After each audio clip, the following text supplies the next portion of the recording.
kababayan, nagkakagibaan na oh. Ito yung ano, tsura na natanggal na yung ano, tawag nito, laman sa loob. Yung laman loob natanggal na, kaya ito na lang ang kaluluwa na lang ang natitira. Titibagan ito. Yan. Pupulbusin.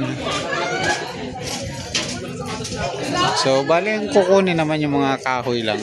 Tsaka itong titipagin mga simento. Yung mga bakal-bakal naman ay kukunin daw ni chairman.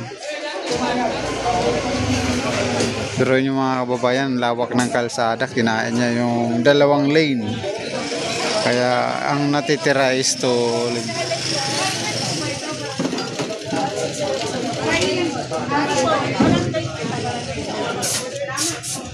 ay salamat naman po sa dating tulungan niyo po kami. Kami po talaga lang mahirap at napakagala. Tayo naman po ay sumusuporta sa panawagan ni Mayor Isko.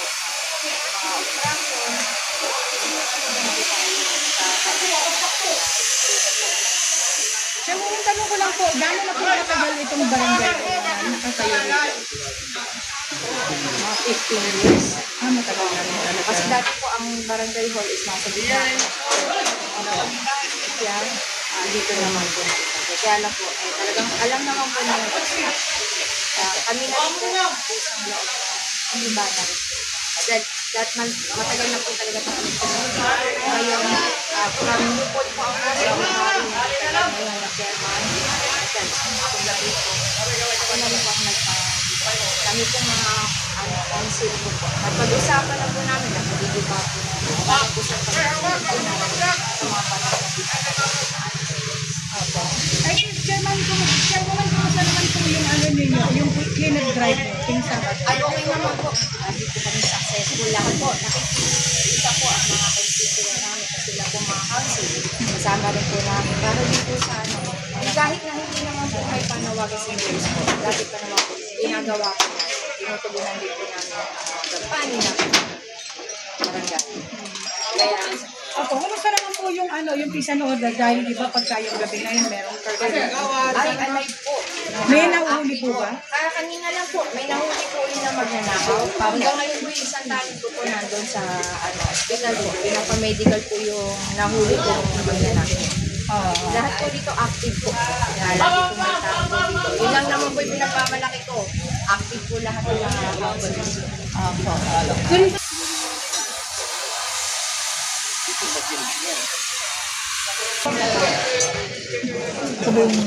Dito sa court. Sa court nilalagay. Oo nga, sa court.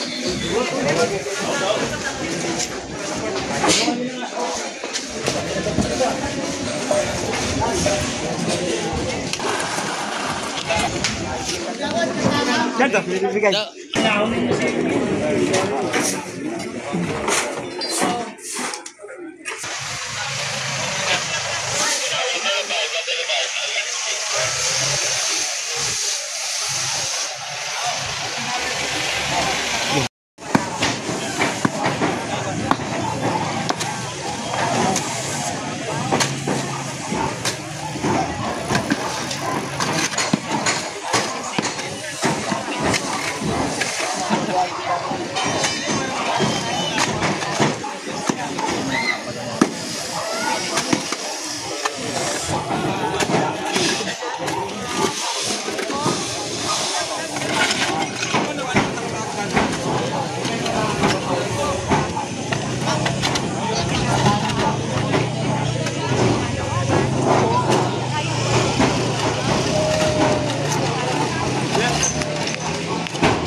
Pagputol ng plasma yun eh.